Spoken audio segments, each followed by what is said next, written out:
அனைத்து கண்காட்சிகளுக்கும் சென்று வந்துள்ளார். அவர் திரும்பி வரவில்லை. புதிய புதிய தொழில்நுட்பங்களையும் இயந்திரங்களையும் வாங்கிக் கொண்டு வந்தார். அதற்கு இட்டாலியம், மங்கள்சூத்ரா, பிளாட்டினம், டைமண்ட், ஜெம்ஸ்டோன், யூனிகிராஃப்ட், ஹேண்ட்மேட் என பல துறைகளை உருவாக்கினார்.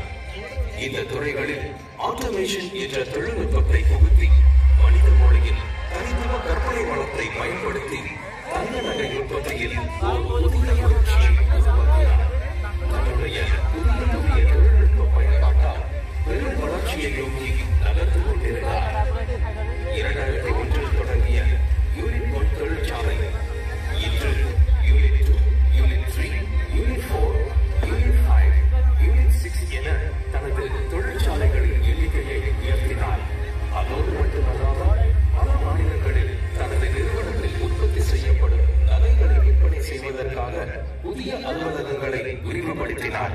இப்படி தனது கடின உழைப்பால் உயர்ந்த நமது பாஸ் அவர்களுக்கு இந்திய அரசால் UAE மற்றும் ஆஸ்திரேலியாவில் நமது கன்சைன்மென்ட்டை முதலாக பதிவு செய்து அங்கீகாரம் வழங்கியது. அன்று முதல் இன்று வரை உலக தங்க நகை உற்பத்தி துறையில் தனித்துவமான இடத்தை அடைய வைத்து சுமார் 2500 பேருக்கு நேரடி வேலை வாய்ப்பினை இந்த கோவை மண்ணிற்கு பெற்றுத் தந்துள்ளார்.